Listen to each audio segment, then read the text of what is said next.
Hello. Good morning, Dr. Sisodia.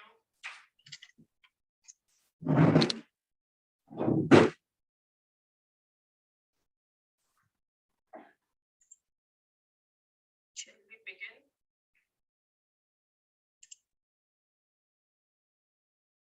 Hello. Can you hear me?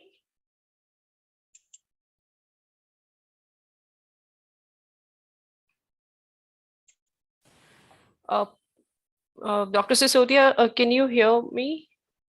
Is my voice audible? Yes, ma'am. Good morning. All right. Good morning. Shanky. Yes, sir. Sir, shall we begin? Shanky. Hello. Yes, sir. Am I audible? Yeah, you are audible. Please start. Okay, sir. Yes, ma'am.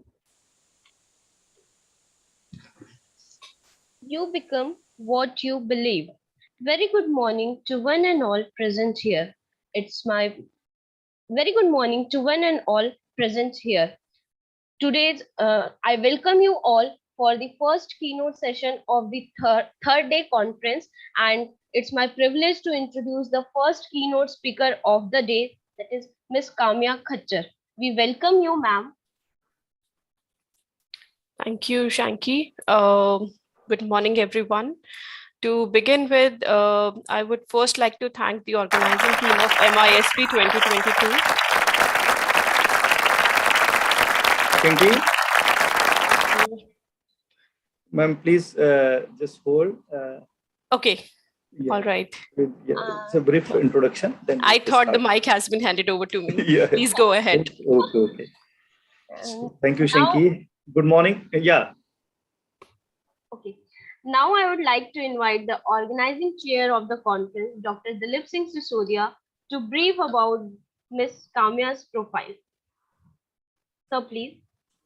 Thank you. Very good morning to one and all present here. It's my proud privilege to introduce today's keynote speaker, Ms. Kamiya Khatter, editor, Applied Science, Springer Nature.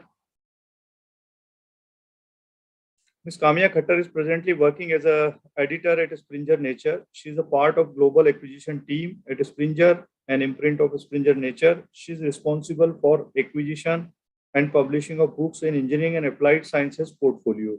She has worked in various areas of academic publishing for both books and journal in the past. On this note, I would like to welcome Ms. Kamiya for keynote address on the title, which is very much relevant to the young PhD scholars, scientific writing, hints and tips for publishing in journals, and different publishing process. So, ma'am, please, you're most welcome. Now, floor is yours. Thank you, Dr. Sisodia. Yeah, to begin with, as I said, I would first like to thank the organizing team of MISP 2022 and NIT Raipur for inviting me to be on this session and to talk about various aspects of scientific publishing and almost everything which is involved while you are publishing. So I'm glad to be here at this event that witnesses such amazing research content and an equally bunch of, I would say, talented bunch of presenters. So I'll take a moment to present my screen.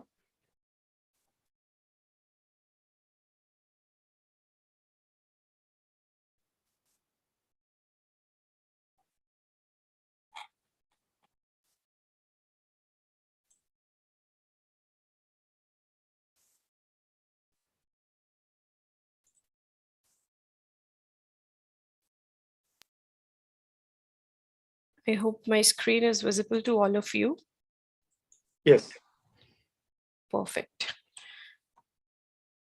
So I have some housekeeping rules. I will be presenting now, and I would request all of you to please keep yourself muted while we are presenting the session. And there are certain questions which I will be asking during the session. I would request to all of you to provide your answers in the chat box. I will be monitoring the chat box in the meanwhile. And if you have any questions, please keep on typing in the chat box, which we will be taking up at the end of the session. And that's all for now. Let's begin with the session today.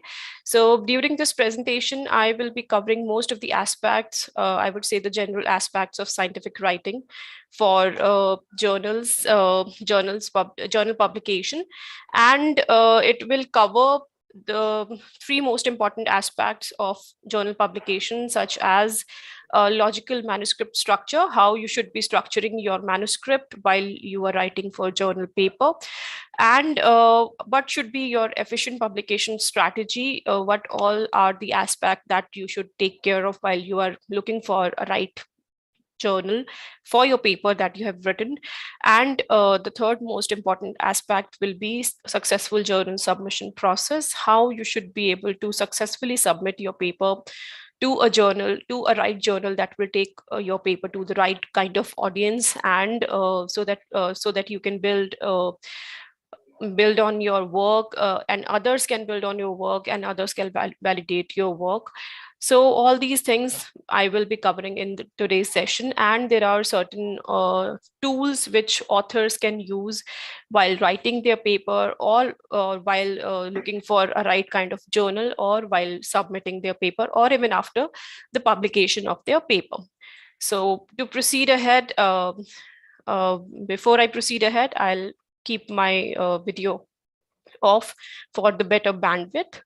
And I will begin with a short round of introduction to Springer Nature, what Springer Nature is, and my screen is not moving. Okay, who is Springer Nature? Springer Nature was formed by the merger of Springer and Nature almost 7 years ago. And Springer Nature publishes many of the top brands. Some of them have been displayed here. As you can see, Springer Nature, Biomed Central, Palgrave and Macmillan, Scientific American. So these are some of the brands that Springer Nature publishes. Springer Nature is a very old company, almost 180 years now in the academic publishing world. And it has over 13,000 employees in over 50 countries worldwide. Springer Nature publishes over 3,000 journals every year. And I always take proud in mentioning that we are world's leading global scholarly book publisher and a trusted brand providing quality content to our authors and readers. A range of innovative products and services that we are offering to our target customers. And we are pioneer in open research, and we have been publishing largest open access journals, say about 600 journals every year, and over 5,000 books every year as open access model. And as you can see here, 8 of the 9 Nobel laureates in medicine, physics, chemistry, and economics have already published with Springer Nature journals. This is the journal portfolio that I just discussed about, that we are publishing 3,000 journals every year.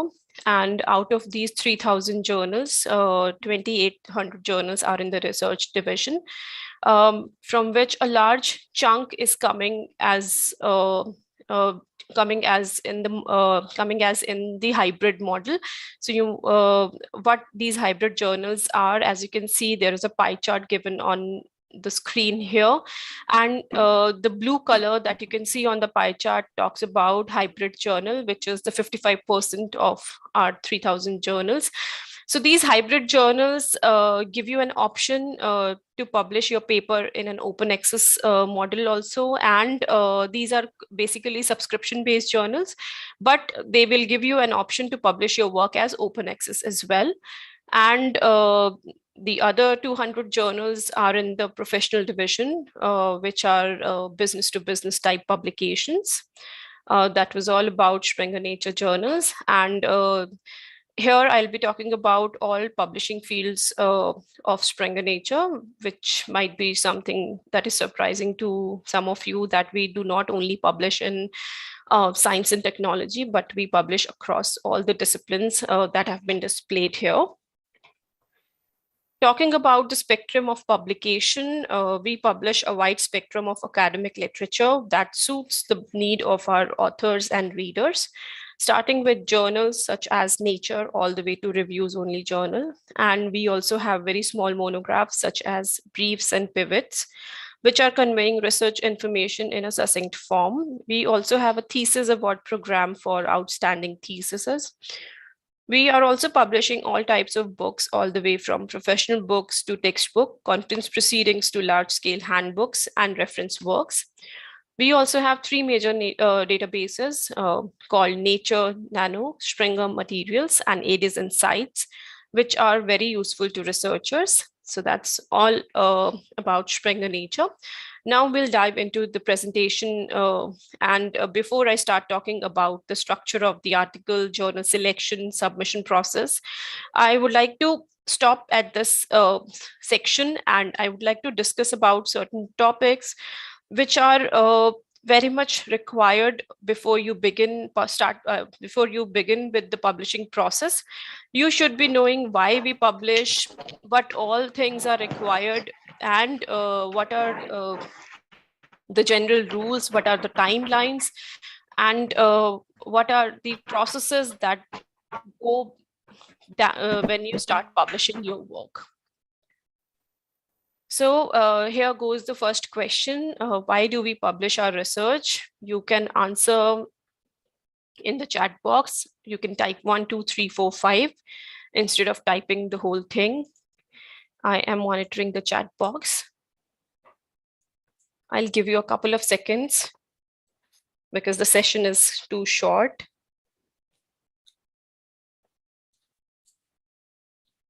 I haven't got any answer as of now. All right. To share knowledge, to validate our research, to enable others to build on your research. All right, I'll discuss this part here with the questions, with the answers that I've got as of now.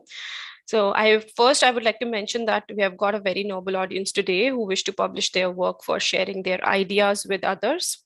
Yes, but there are other reasons also, which I've displayed here, that we all publish our work to get a PhD or a job or promotion to validate our research. So I would like to mention here that all of these reasons are equally important for us to publish. But one of the major reasons to publish is to share our knowledge and validate our research. To share knowledge, we have to make sure that language clarity is present in our articles. And we should be able to communicate our ideas, the science behind our work, and it should be conveyed in a simple, succinct, and clear language. And you should know that your research is not complete until you have published your work.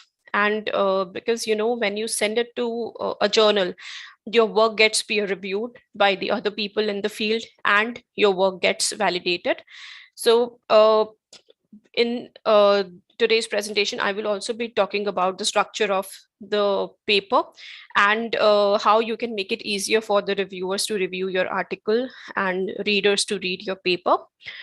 So before we move ahead, I'll talk about publishing timelines because, submission to publication of a paper takes a longer time. Typically, I would mention here that this is the time period from 3 to 12 months time period, which usually takes while you're publishing in a journal. So as you can see here, while you are submitting your paper, the journal editor is checking for the suitability of your paper, whether the paper suits the aims and scope of that particular journal.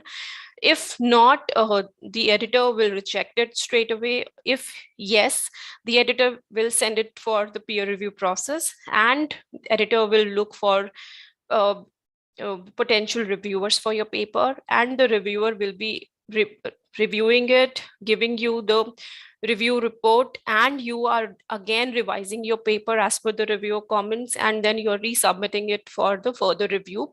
So as you can see here, a lot of time is being taken by the reviewers reviewing your paper, you revising your paper and resubmitting it back for further review. So a lot of time goes in the review process. That is why the journal publications take a lot of time. So while you are trying to publish in a journal, so please give yourself enough time that your paper will take at least 3 to 12 months time, or sometimes more than that. You also have to be aware that a very few manuscripts are accepted without any form of revision. Say 2 to 3 rounds of revisions are very common, or say 2 to 3 rounds of reviews are very common, and rejection and revision are integral part of the peer review process. So you have to be prepared for that. And peer review is a positive process. Please don't take it negatively. Please take it positively, because reviewers in the field who are reviewing your paper, they are taking out time from their busy schedule and reviewing your paper so that you can validate your, your research can be validated and you can publish your work. So what do journal editors want? This is the most important question, and this is the very common question that we get from the authors who are starting with their research career and who are starting with the publications in their research career.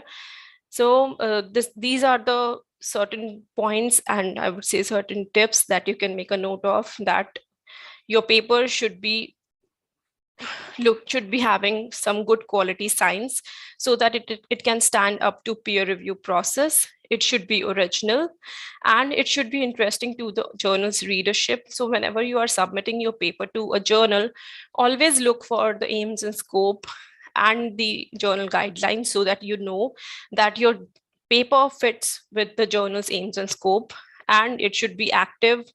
Your paper should be written on the active research areas, like I would say COVID-19 these days, and other topics which are very much hot. And this is required because such type of papers can invite more citations for the paper as well as for the journal. Paper should be written in clear and concise writing. And the another most important topic is that the study should comply with all the ethics related requirements. And I will be covering the ethical aspects in this slide, where I will be talking about certain important tips or the big don'ts in the publishing world. And I would be spending a lot of time on topic plagiarism, as there are certain questions which we will be discussing in the session today. So whatever I'm going to talk about plagiarism here, you can find more information on ethics pages on springer.com and nature.com. I'll show you these pages later. And I also want to tell you something about Committee on Publication Ethics, as Springer is a member of COPE. So COPE is a not-for-profit organization, and it is run completely independent from publishers. COPE is committed to educating and supporting editors, publishers, and those who are involved in publication ethic, with the aim of moving the culture of publishing towards one where ethical practices become a normal part of publishing culture. So COPE has a lot of guidance available for authors and editors. Whenever you need any sort of help, please refer to COPE guidelines. For authors, for editors, for publishers, COPE has all the guidelines available. So let's start and discuss about these points here. First point is multiple submission. So I would like to mention here that please do not make multiple submissions. We have seen that authors are always in a hurry and they submit their papers to multiple sources just in a hope that their paper will be accepted by one of those, and this way they will be able to publish their work quickly. So this is an unethical practice. Please do not make multiple submissions. Please always wait for one journal or one source to revert back to you so that you can submit it to another journal. And if you think that a journal is taking too long to review your paper, then you can always go and withdraw your paper by just clicking on the withdraw button, which is always available on the submission system. And if such a service is not available, you can always write to the journal's team that you wish to withdraw your paper. Then only you should go ahead and submit your paper to some other journal. But before that, you should never try and submitting it to any other place. Talking about the another factor is, which is improper author contribution. Here, improper author contribution means authors who have been a part of the paper, but they have been their names have been taken off from the paper because of some conflict in the authors or any other reason. So in that case, you should always take care of that. There should not be an authorship related issue in the paper. And there are three types of authorship, improper author contribution, which we talk about as ghost author, guest author, or gift author. Let's talk about ghost authors first. So as I said, there are authors who have been left out from authorship, but they have contributed significantly to the content of the paper, but they have been left out because of some dispute or any other reason. So you should remember that this can cause a lot of problem when your paper is published. It can lead to retraction. It can lead to other things as well. So please make sure that everyone who has contributed should be a part of the paper. And talking about the another authorship aspect with it, which is guest author. Guest author is a type of an author who has not contributed to the paper, but the name has been added to the paper just to gain visibility, which is highly unethical. Again, the another type of author is gift author. And this kind of authorship is quite interesting. Usually it is said that the author is giving a gift authorship to give a respect to someone in the field, some expert in the field. Gift authors are the people who have not contributed to the paper, but their names have been added again to gain visibility because these are the expert in the field. And there are times when experts do not even know that their names have been added to some paper. So I would again mention that there are no ghost authors, no guest authors, and no gift authors. So people who have contributed to the paper, their name should be added in the proper order. The next point is data fabrication and falsification, which are self-explanatory. So I will not be spending much time on it, but I would mention here that please do not create or remove data points from your study to make things fit certain predictions. Please make sure that data is clean and it is presented as it was studied and researched. Appropriate approvals for the use of human subjects and animals. Take appropriate approvals if you have human and animals participating in your study. If you're doing a survey, please take proper consents of the participants for the use of that data in your paper. And the next point is plagiarism, which has two aspects. First aspect is copying ideas of other people, especially in journal paper writing, which has to be original research paper. So if you are just copying someone else's work, then there is an originality issue. And of course, it is unethical. But the other aspect, which is not only unethical, but it is also illegal in most of the cases, it is called intellectual property right, that is copyright. So if you need to reuse some content, there are guidelines about it. And you should always go and read about those guidelines, how you should be reusing somebody else's work or how you should be reusing your own published work. I am also going to talk about these 2 to 3 guidelines, which I have formed as a question here. So first of all, I would like to take your opinion on these 3 questions. First question is, should we take permission to reuse content from another source if we cite the original source? And the second question is, should we take permission to reuse content from our own published paper? And should we take our permission to reuse content published in open access papers? I'm monitoring the chat box. Please provide your answers. Yes, no, yes, no, yes, no.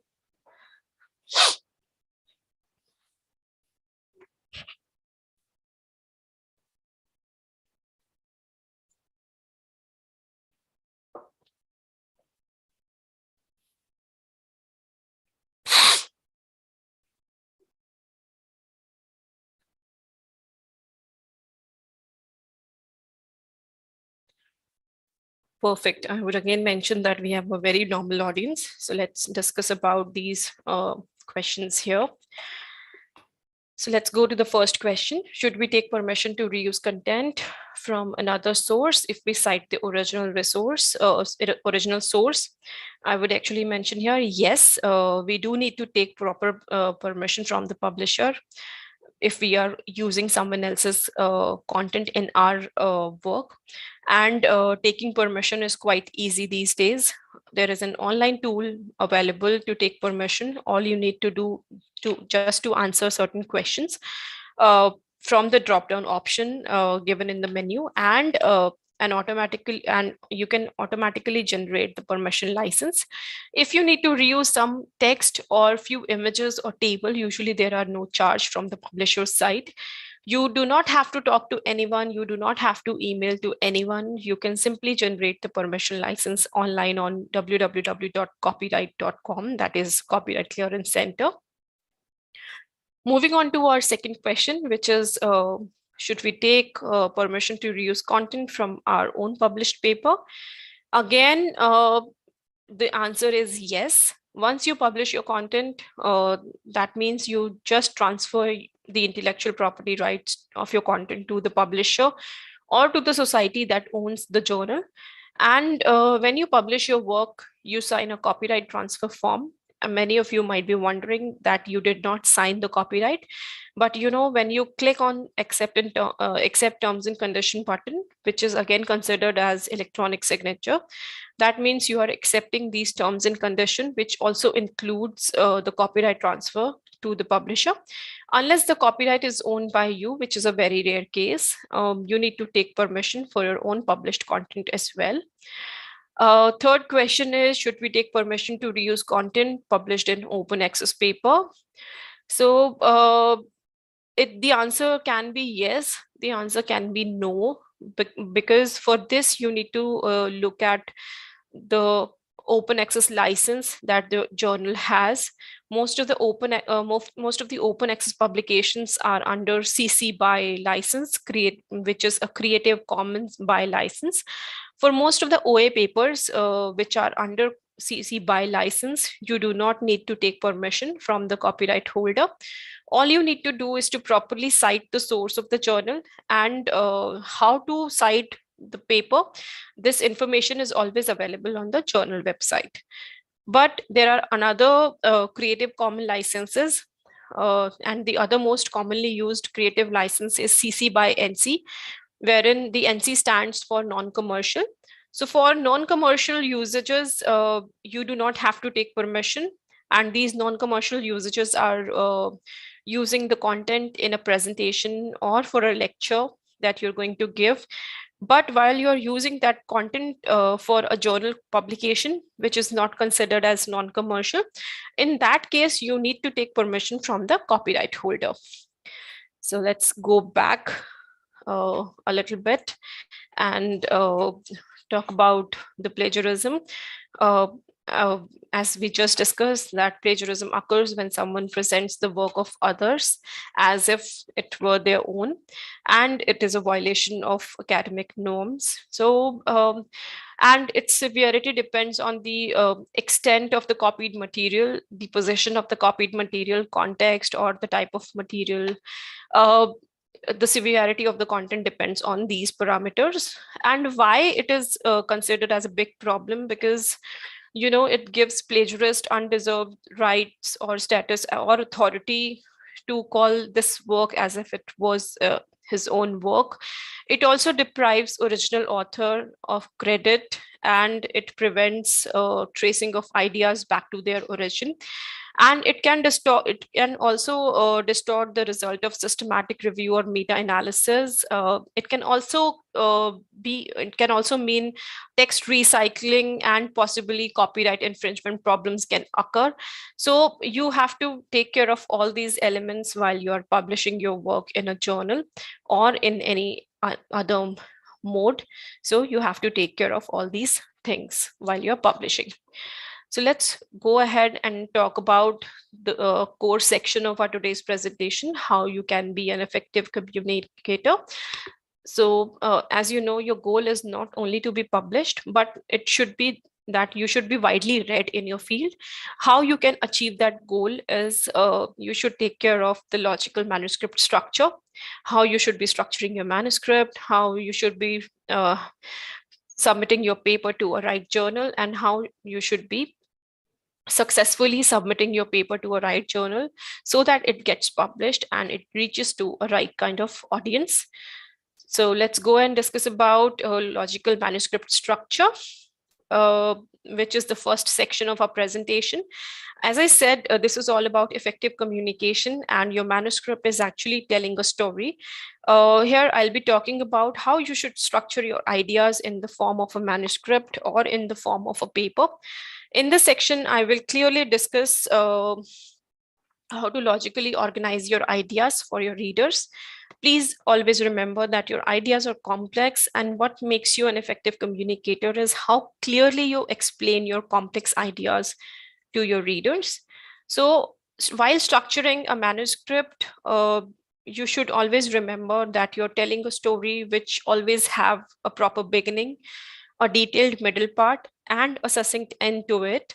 So the format of scientific paper should be in the IMRAD model, and this IMRAD model gets its name from 4 core sections of the paper, which is introduction, method, result, and discussion. But here I'll be discussing about the expanded IMRAD model, which also includes title, abstract, and keywords. Let's go ahead and discuss about all these sections in detail. But before, you should know that this is the right order. This is the right order in which how you should be writing your paper for the maximum clarity and consistency. You should first write method and result section while you're doing the study, because you have all the raw data fresh in your hand. When you are writing the method and result, please make sure that you collect and keep all of the raw data, such as parameters, where did you source the material from, what were the results, because many a times reviewers also ask for this data. So you should always keep this data ready with you. Next, you should be writing discussion and introduction section only after you have selected the target journal for your paper, because most of the journals have clear guidelines for writing introduction and discussion section. So this should be written once you have selected the right target journal for your paper. Title and abstracts are like an advertisement of your paper, so these should be written at last. Now, before the readers will have a chance to read your paper, you need to get their first attention. And how you can do that? You can always do that with the title of your paper, because this is what people will see first when they'll be looking for the articles to read. And because of this, there are certain important points to keep in mind, that what you should and what you should not include in the title. So let's talk about what you should include. So your title should clearly state what is most important about your study. This is what your readers are always looking for. And your title should also be used in indexing bodies for their databases. So be sure to include 1 or 2 keywords to improve visibility. Further, you should keep your title short, because when people are quickly reading page after the page of the title in these online databases, they may skip the ones which are too long, which are not crisp, and please don't let that happen to you. And let's talk about what you should avoid using in the title. So first of all, avoid using question-based titles. These type of titles are not good, because it is not what readers are looking for. If they have question, they want answers, and the answer to their question is what is important, the key findings or the conclusion of your study. So always include what is important in the title. Avoid method-based titles, such as an investigation of blah, blah, blah. Readers want to know what you found, not what you did in the paper. So for both question and method-based titles, readers need to read the abstract just to find what they're looking for, which is like a waste of their time. If they start reading an abstract of each and every paper, they will not be able to find what they are looking for. Also, you should avoid using abbreviations in the title, Because, if people outside of your immediate field are not familiar with the abbreviations, they will not understand your title unless it is a very common acronym like RNA or DNA. So, and nothing else correspond with that acronym. You should avoid using such abbreviations in your title. And you should always ensure that the title is concise description of what is important about your study. Here, you should always use short and crisp titles for your paper. Talking about abstract, now that you have got the first attention of readers with the help of your paper's title, now it is the time to give them the first best impression of your paper, and this can only be done with the help of your abstract. The majority of people will only read the abstract and do not go ahead and download every paper. They will first read the abstract and only download what is relevant to them. So it should be able to stand alone and give an accurate summary of your research and conclusion. And you should always be aware of that every journal has a guideline to the specific requirement about abstract, whether the journal requires structured abstract or non-structured abstract. So you should always write an abstract after selecting a right journal and reading its guideline. It should be structured, the abstract should be structured in such a way that it include one line of introduction, one line of method, one line of result, and one line of conclusion. You have to mention the aims or I would say the importance of your topic, result which convey the significance of your study, and a conclusion that convey the relevance of your study. So the abstract should be brief. And again, here you should also avoid using abbreviations and acronyms in the abstract. The reason would remain same. These should be either commonly used acronyms like we discussed for the titles. Otherwise, you should avoid using abbreviations in the abstract also. Another thing which you should avoid using is references in the abstract. Unless your work is a follow-up of your previous study, there is no need to give reference to go in the abstract. That was all about the abstract section. Talking about keywords, keywords are very important for the findability of your paper. They are used for search engine optimization purposes, and the keywords are also used by the indexing and abstracting agencies to index your paper. So please use proper keywords for your paper. Make sure that they really convey the idea of your work. And most of the journals do not allow keywords which are already used in the title, because the title is again a set of keywords. So you should supply a different set of keywords for the keyword section, and you should not repeat the keywords which are given in the title. I'll show you an example here. The top box that you see is a title of a paper, and the second box that you see contains keywords which were supplied by the author.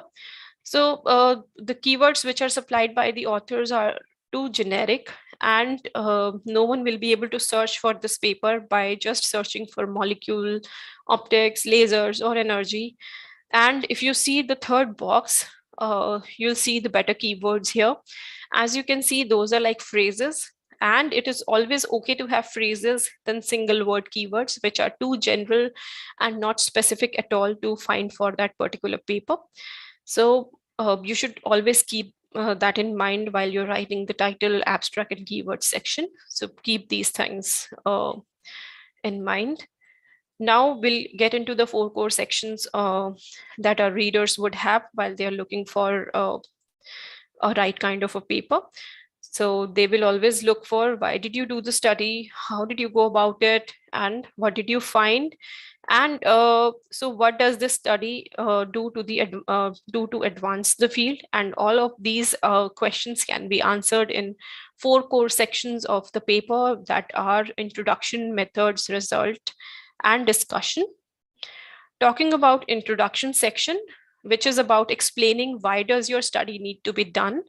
So you see an inverted pyramid over here, where you will start off broad, and then you will guide your readers down to the specific aims of your study. So to begin with the basic background information, your readers need to understand the context of your study. So please keep in mind the type of journal you are submitting to. If you're submitting to an international journal, be sure to emphasize the worldwide relevance of your topic. Further, you are submitting to a broad focus journal, you will need to provide more background information so that people outside of your immediate field can clearly understand the context of your research. But if you're submitting to a specialized journal, you will need to go and you need to give so much background information. Sorry, you do not need to give so much background information because most of the journal's reader will be familiar with your topic, because this is a very niche topic and the journal also publishes in that topic. So once you have provided the context, you should now tell your readers what is currently known about your topic. So you will need to discuss what has already been published about this topic, making sure you are citing studies which are up to date and broadly distributed worldwide. This is especially important if you're submitting to an international journal. Once you have told your readers what is known about your topic, now you can tell them what is not known. This is the research problem that serves as the basis of your study, and this will then lead into your specific aims.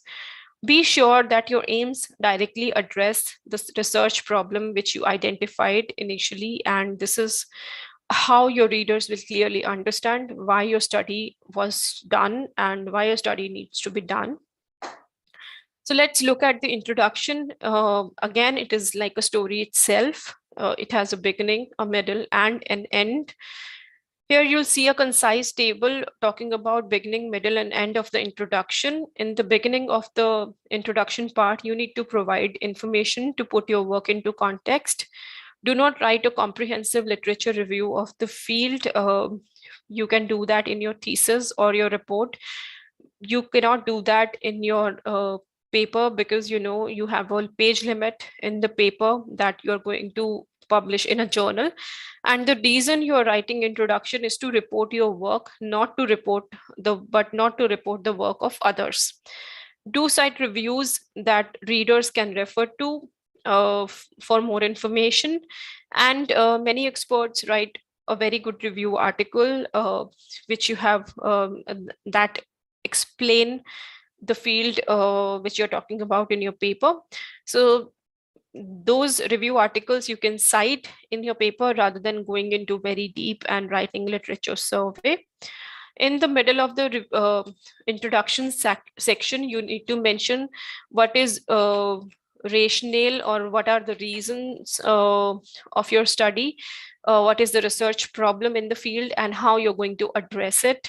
You have to mention that, you have to explain that in this section here, and how you are going to address it just in 1 or 2 sentences. Don't write a detailed address problem in this section here, and do not state results from your study in this section here.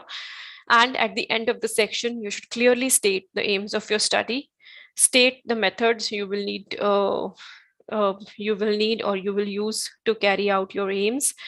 Make sure the citations are balanced. With balanced, I would mean providing full view of the story, not one side of the story, current and relevant to the study. And please do not cite the articles which are remotely related to your paper. Always cite those papers which are closely related to your paper. This was all about introduction section.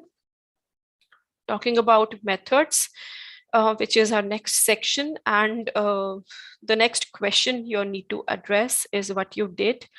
Often it is answered in the method section. This section has a twofold utility.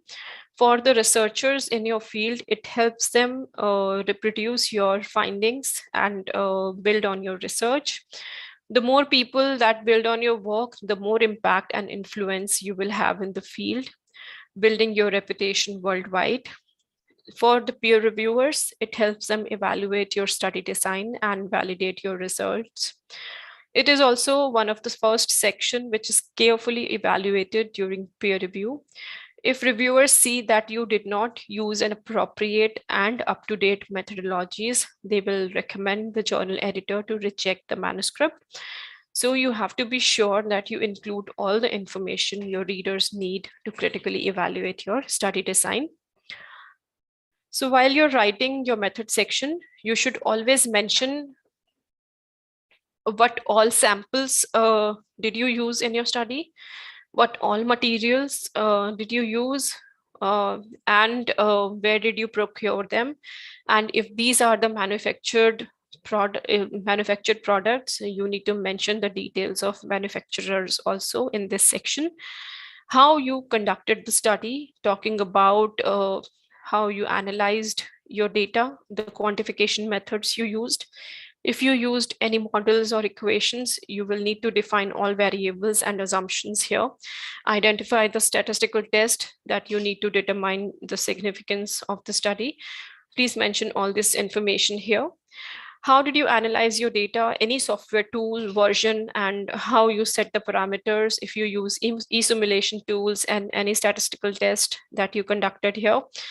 Please give all these details in the method sections. And there are certain tips which we can offer here, that while you're writing the method section, please divide your method section in subheadings. This will help the reader to understand it better, and it will also become easier for you to write it. Describe the method in past tense. Also try writing the section in active voice. Instead of writing "this was done," please write "we did this." And journals might ask you to change it even if the paper is written by a single person. Instead of writing "I did this," you will have to write "we did this."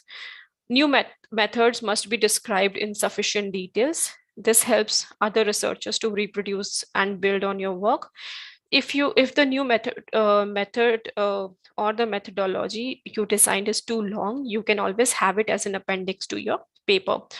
For established methods, you just need to reference them. You don't have to write again in this, in your paper. That was all about the method section. Going forward, let's talk about results section. The third section, this is the third section in which your readers would like to find what you find in the study. And this is always done in the results section. Keep in mind that you're familiar with your findings, but you're not, but your readers are not. So if you do not logically present your findings, they will become easily confused. So for many fields, a nice logical representation always include initial observation, characterization of that observation, and finally how this observation is useful for the field, and what will be the application of this observation. So in this way, you can logically guide your readers through your findings. Again, assemble it in a story form, with a beginning, middle, and end. Use subheadings. Always describe this section in the past tense, but while you are referring to figures and tables, please mention them in the present tense. Please do not facts, please present the facts, do not discuss your results.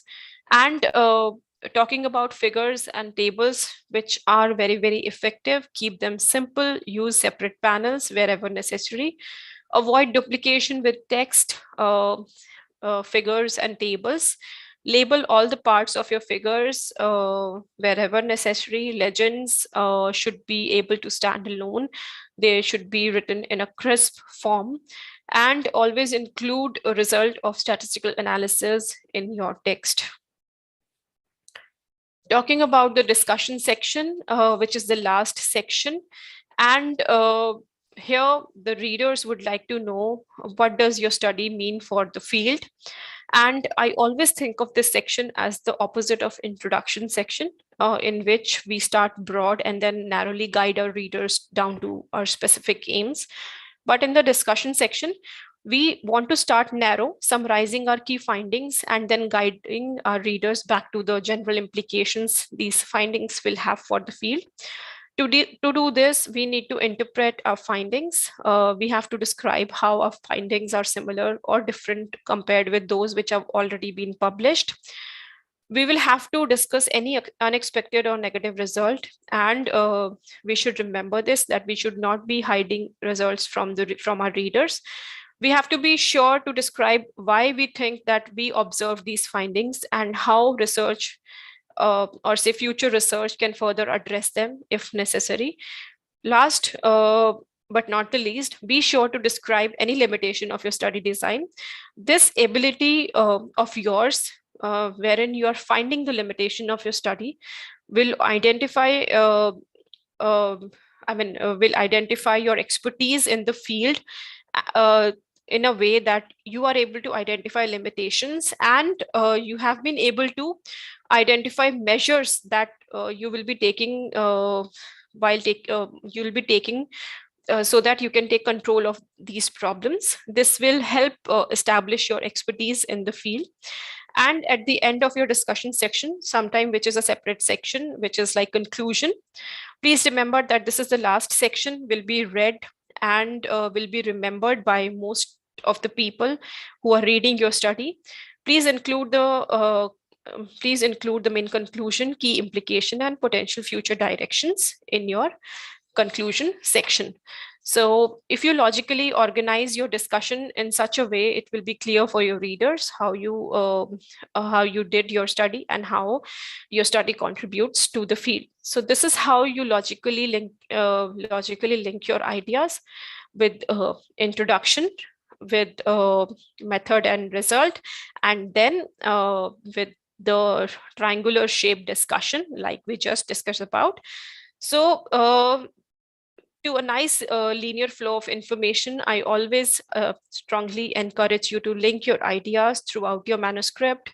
Again, think of your manuscript like a story. It should have a middle, it should have a beginning, a middle, and an end.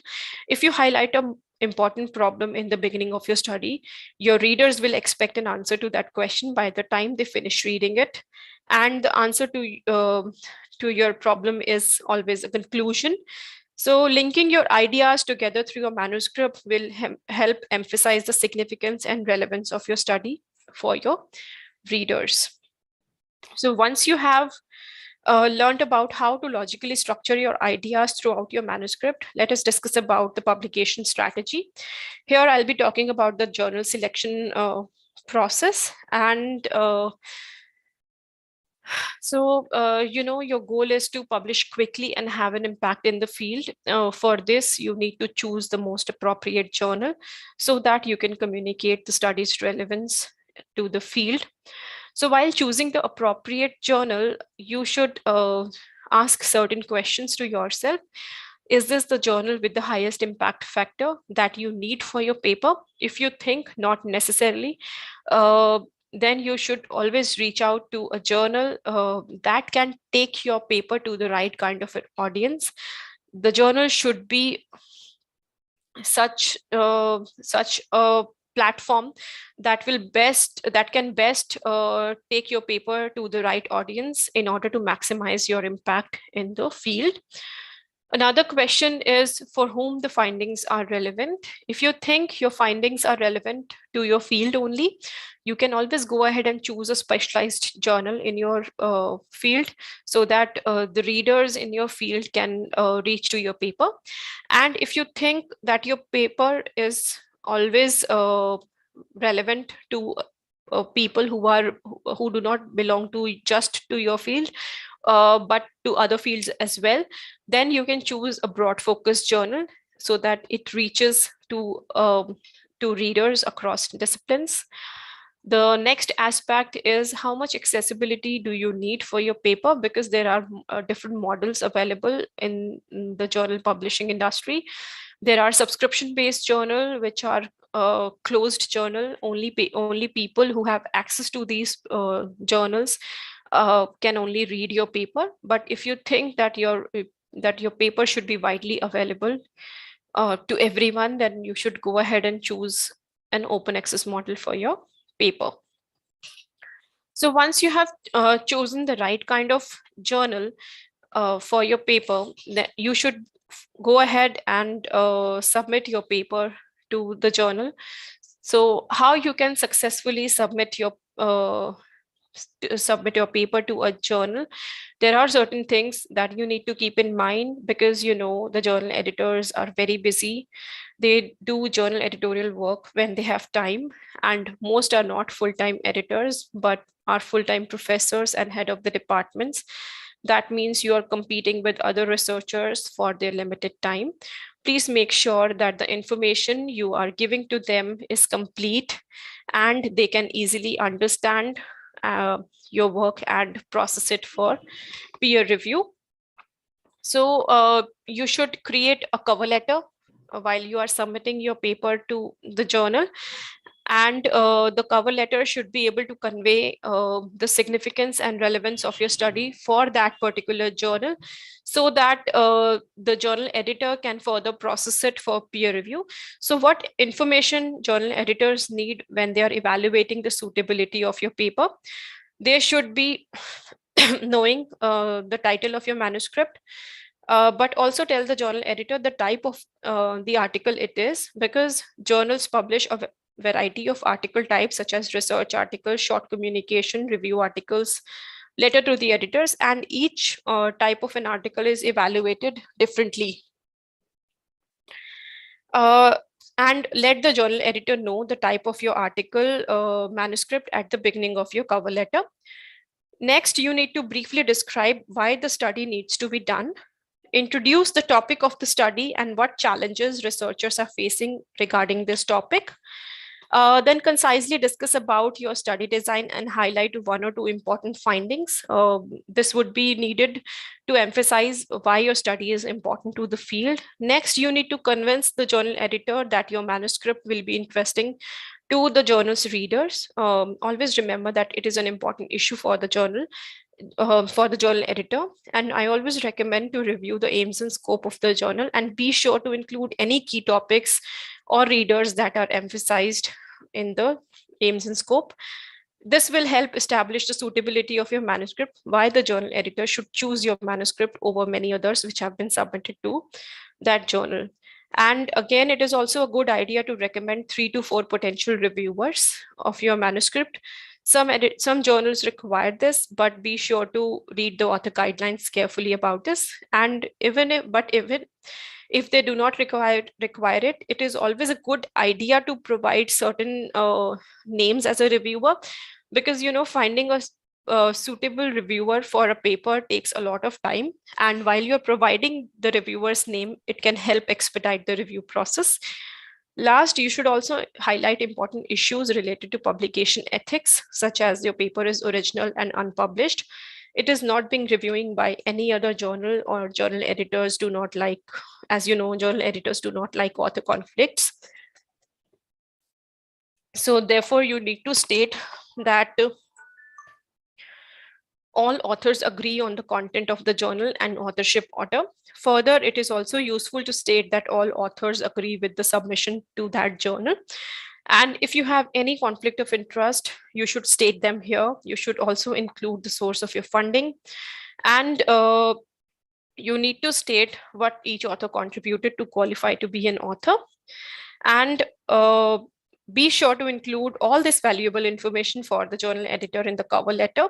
You can take a screenshot of it, or I can share the handouts to you after the presentation today. And at the end, you will have a logically written cover letter that emphasizes the significance and relevance of your study to the journal editor, increasing the chances of your publication. So this was the first obstacle.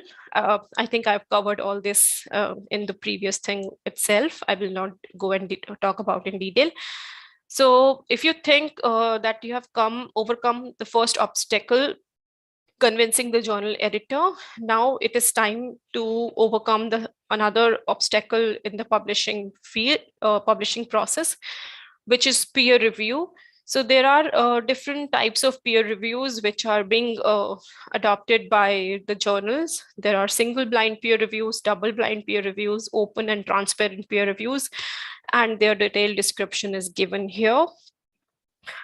We have seen that most of the authors look at peer review process as it has been displayed in this picture here. Please do not think that peer review is a negative process. always consider it as a positive process, because experts give you an advice on how to improve your study and how you can establish your work in the field. It ensures that only relevant studies are published, and it also helps to advance the field the paper is being published in. So please consider it as a positive process. Um, so once you have, before I go and discuss about in detail, I would like to check with Dr. Sisodia if I have some more time to go ahead. Ma'am, you can continue, because many PhD scholars are attending this session. Perfect. I will take another 10 minutes to sum up the session. Sure. So while you have got the reviewer's response, what you can do, you can clearly discuss all of your revisions in your paper. And while you're getting back to the journal editor or the journal team, what you can do, you can clearly write response letters, which we have seen as a most common mistake the authors make. They only state what revisions have been done. They do not mention what revisions were done. As I'm again and again saying that journal editors are very busy. They do not have time to hunt for the changes that you have made in your paper. So what you can do, you can make revisions and you can highlight it, what was revised, which paper, which page was revised, any line numbers that you have revised, any text that you have revised, you can highlight it. Any new figures or tables that you have included, you can highlight it. It would be easy for the journal editor to make sure that you have revised the paper properly. And if you think that there are certain changes which reviewers have suggested and you do not want to do that, you disagree with that, what you can do, you can always support your disagreement with sort of an evidences here. With evidence, I would mean certain citations, certain sources that can prove your disagreement, and again, state new experiments if there are certain revisions that were required. How you revise the text and figures, clearly mention that in the response letter, and what revisions can be found, where revisions can be found, highlight the page numbers or the line numbers or updated figure or table numbers, whatever has been revised in the response letter. So this is how you can draft a write response letter to the journal. It also increases your publication chances, and this way many a time it happens that if there are less number of suggestions made by the reviewers, the journal editors quickly check the changes and the reviewers comment which were given to you, and they finalize the decision on your paper, and they do not send it for another round of review. So you have to make sure that you provide all the relevant information in the response letter to the journal editor to make a quick decision on your paper. This is how you can become an effective communicator, because you know how to logically structure your manuscript, how to have an effective publication strategy, and how to successfully submit your paper to the right journal. This is how you'll be able to fulfill your, to reach to a right kind of a plan to submit your paper or to publish your paper. So there are certain tools and services that we offer to our authors and readers. First of all, this tool is recommended. While you're writing a paper, you have to go through a lot of literature. And for this, searching right and relevant paper become a tedious task for the authors. We at Springer Nature have a tool to offer that is recommended, which is a free personalized service that suggests relevant papers to you based on what you have previously read from all publishers, which is powered by an adaptive algorithm. Recommended learns about your individual research interest by analyzing the last 100 papers you have read across nature.com, Springer Link, and Biomed Central. Recommended then looks for similar primary papers to your reading history, utilizing a variety of sources, including Crossref, PubMed, and Archive. These get combined with data from other sources, such an altmetric, to create a recommendation score, which our service uses to deliver primary papers that meet the quality threshold from all publishers. So recommended continually learn and improve from how users interact with its suggestions. So you can use the service in order to find a right literature for your paper. If in case you are needing a help finding a right journal for your paper, Springer Nature has Nature has journal suggested tool available, which help you find a right kind of a journal for your paper. This these type of suggested tools are also available with other publishers also. And all you need to do is copy and paste the title and abstract of your paper, and the tool will scroll through our database and find suitable matches of your journal where similar sort of papers have been published. Then you can manually select from the list of matches that the journal suggester is going to give. And this is how you can choose a right journal for your paper.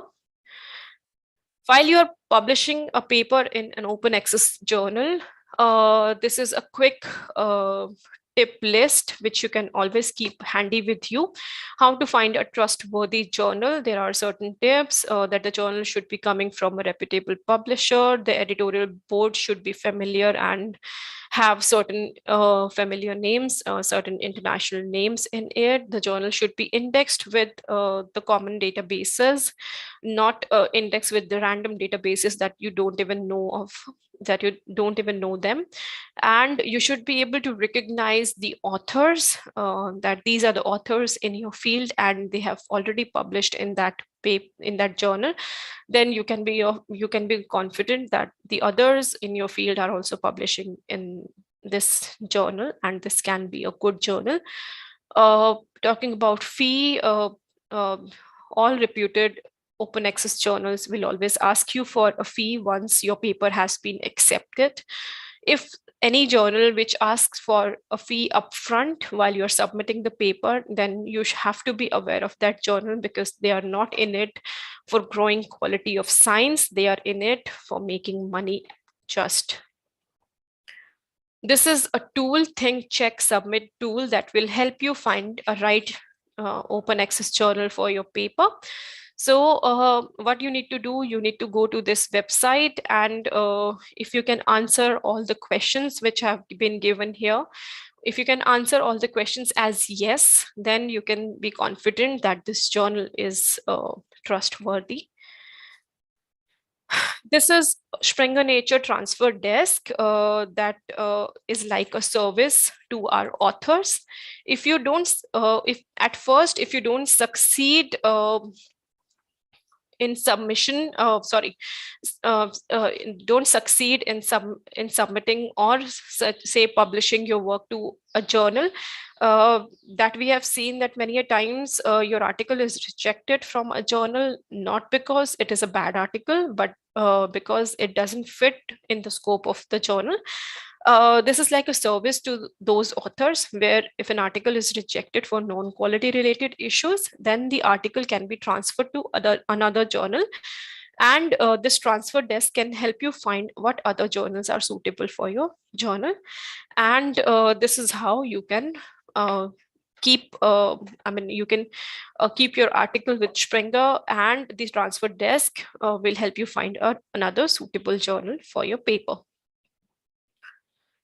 Last but not the least, promote your article. Once your paper has been published, you should not wait for people to find it or publishers to promote it. You can also present your paper at conferences. You can also interact with others in your field using your paper, talking about the key findings with the target audience. And this is how you can establish new collaborations.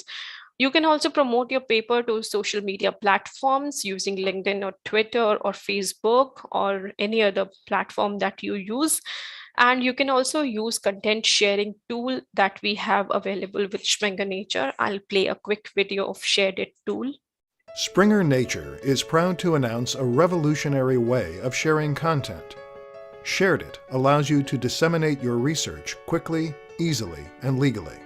Shared It is an easy service to use. It's as simple as copy, paste, and share.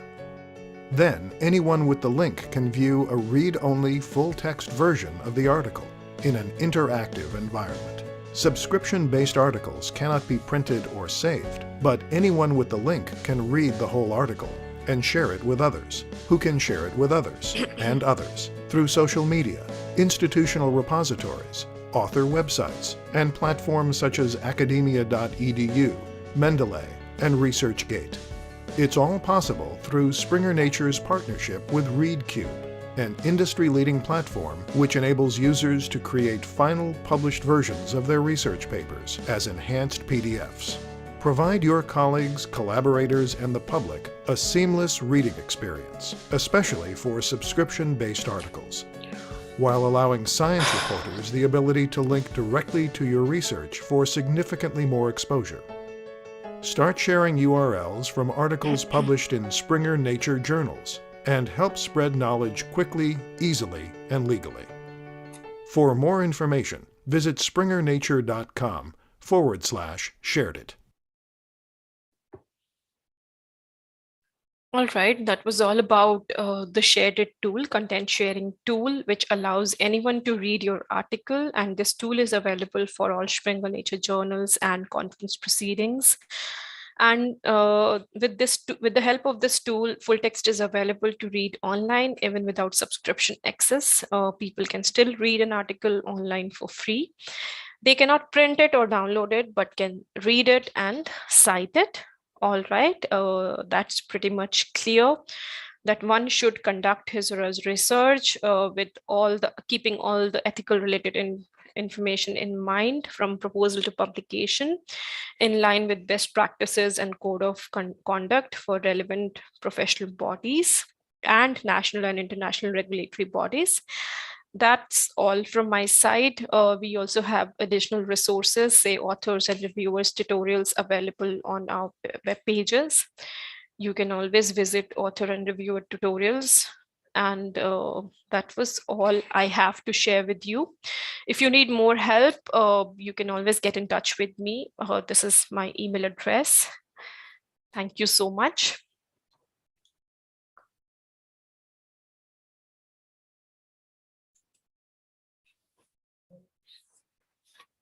Thank you, ma'am. Thank you so much.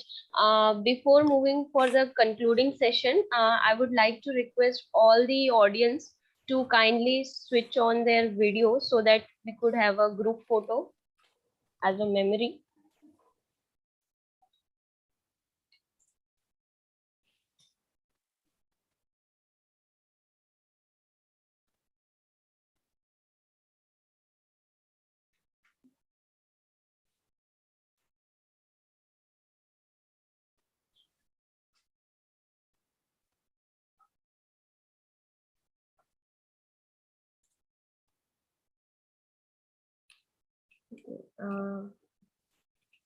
Rithi, is it over?